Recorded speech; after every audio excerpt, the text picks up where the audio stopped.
तो सोचिए हजारों लोग ऑनलाइन शॉपिंग कर रहे हैं। उनके खरीदारी के पैटर्न को देखकर उन्हें अलग अलग समूहों या क्लस्टर्स में कैसे बांटा जाता है।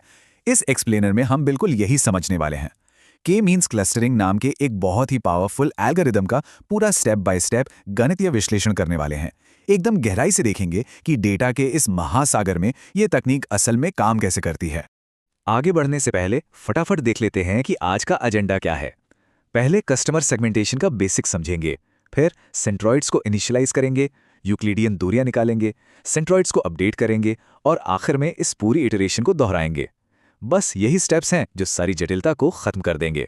तो चलिए बिना किसी देरी के सीधे अपने पहले भाग की ओर बढ़ते हैं, जो है कस्टमर सेगमेंटेशन को समझना।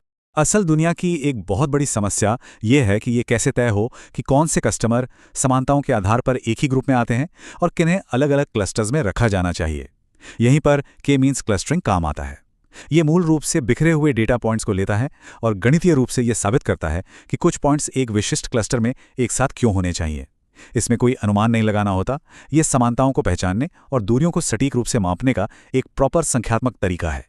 और इस पूरे एल्गोरिदम की सबसे दिलचस्प बात पता है क्या है? इसका एक बहुत ही सरल और प्रिडिक्टेबल रिदम है। इसमें मुख्य रूप से 3 कदम होते हैं जो लगातार एक लूप में चलते रहते हैं। सेंट्रॉइड्स को इनिशियलाइज करना, दूरियों की गणना करना और सेंट्रॉइड्स को अपडेट करना। ये चक्र बिना रुके तब तक चलता रहता है जब तक कि सारा डेटा सही जगह पर ना आ जाए। ये बुनियादी ढांचा समझने के बाद अब दूसरे चरण की ओर बढ़ते हैं, सेंट्रॉइड्स को इनिशियलाइज करना। ये हमारे गणितीय सफर का पहला प्रैक्टिकल कदम है। इस प्रोसेस को शुरू करने के लिए सबसे पहले यह तय करना होता है कि कुल कितने क्लस्टर बनाने हैं।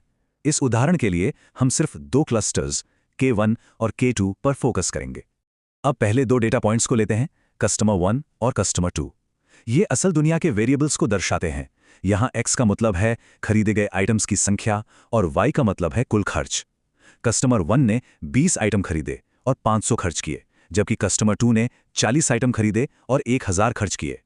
अब इस इनिशियलाइजेशन फेज में इन पहले 2 मूल्यों को लिया जाता है और उन्हें क्लस्टर K1 और K2 के लिए प्रारंभिक सेंट्रॉइड्स या शुरुआती संदर्भ बिंदुओं के रूप में यादृच्छिक रूप से यानी रैंडमली असाइन कर दिया जाता है। ये रैंडम असाइनमेंट बहुत महत्वपूर्ण है। शुरुआत करने के लिए कोई आधार तो होना ही चाहिए ना। तो कस्टमर 1 अब क्लस्टर K1 का केंद्र बन गया और कस्टमर 2 क्लस्टर 2 का केंद्र। अपना शुरुआती सेटअप अब पूरी तरह से तैयार है। शुरुआती पॉइंट्स सेट होने के बाद अब हम तीसरे और सबसे महत्वपूर्ण चरण में आते हैं, यूक्लिडियन दूरियों की गणना करना। असली गणित यहीं से शुरू होता है। जब एक नया कस्टमर आता है तो ये कैलकुलेट करना बेहद जरूरी है कि वो किस क्लस्टर के सबसे करीब है। इस एल्गोरिदम का मुख्य इंजन ये यूक्लिडियन दूरी का फॉर्मूला है। ये फॉर्मूला बेसिकली नए पॉइंट और मौजूदा सेंट्रॉइड्स के X और Y पॉइंट्स के बीच के अंतर का स्क्वायर निकालकर सटीक दूरी की गणना करता है। देखने में थोड़ा तकनीकी लग सकता है, लेकिन ये एक सीधी रेखा की दूरी नापने का सबसे सटीक गणितीय तरीका है। चलिए इसे लागू करके देखते हैं। मान लीजिए एक नया कस्टमर 3 आया जिसने 30 आइटम खरीदे और 800 खर्च किए। अब इन वैल्यूज को K1 और K2 दोनों के खिलाफ फॉर्मूले में रखते हैं। K1 के लिए 30 में से 20 घटाते हैं और 800 में से 500 घटाते हैं और उनका स्क्वायर करके रूट निकालते हैं। इसकी गणना करने पर दूरी लगभग 300 आती है। दूसरी ओर जब इसे K2 के मूल्यों के साथ फॉर्मूले में रखा जाता है तो गणना करने पर दूरी लगभग 200 निकल कर आती है। और ये बहुत ही शानदार ढंग से दर्शाता है कि कैसे बिना किसी भ्रम के निर्णय लिया जा सकता है। इन दोनों परिणामों को देखने पर एकदम स्पष्ट है कि K2 की दूरी न्यूनतम है। ये न्यूनतम दूरी साबित करती है कि कस्टमर 3 निश्चित रूप से किसी और क्लस्टर में नहीं बल्कि क्लस्टर K2 में ही जाना चाहिए। चूंकि एक नए कस्टमर को उसकी सही जगह मिल गई है, इसलिए अब चौथे चरण पर चलते हैं, जो है सेंट्रॉइड्स को अपडेट करना। क्योंकि क्लस्टर K2 में अभी एक नया मेंबर जोड़ा गया है तो उस क्लस्टर का केंद्र अब थोड़ा खिसक गया है। इसे तुरंत अपडेट किया जाना चाहिए। इसके लिए बस पुराने मूल्यों और नए कस्टमर 3 के मूल्यों का औसत यानी एवरेज निकाला जाता है।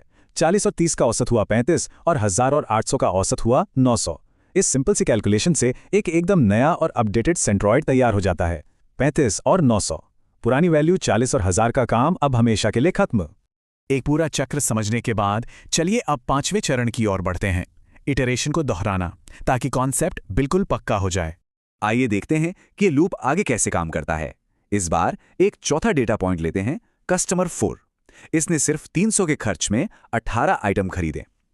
जब इस फॉर्मूले को दोबारा चलाया जाएगा तो सबसे जरूरी बात यह याद रखनी है कि इसे नए अपडेटेड K2 सेंट्रॉइड के खिलाफ मापा जाना चाहिए, पुराने वाले के खिलाफ नहीं। कैलकुलेट करने पर K1 के साथ दूरी लगभग 200 आती है, जबकि नए K2 के साथ ये दूरी लगभग 600 आती है। यहाँ गणित बिल्कुल साफ साफ बता रहा है कि कस्टमर 4 क्लस्टर K1 के बहुत ज्यादा करीब है। इसी न्यूनतम दूरी के कारण कस्टमर 4 का स्थान क्लस्टर K1 में पूरी तरह से सुरक्षित हो जाता है। अब एल्गोरिदम के सख्त नियम का पालन करते हुए, चूंकि क्लस्टर K1 में एक नया डेटा पॉइंट जुड़ा है, तो इसे भी तुरंत अपडेट करना ही होगा। नए सामूहिक मूल्यों का फिर से औसत निकाला जाता है। 20 और 18 का औसत बना 19 और 500 और 300 का औसत बना 400। इस तरह क्लस्टर K1 को भी अपना नया सेंट्रॉइड 19 और 400 मिल जाता है।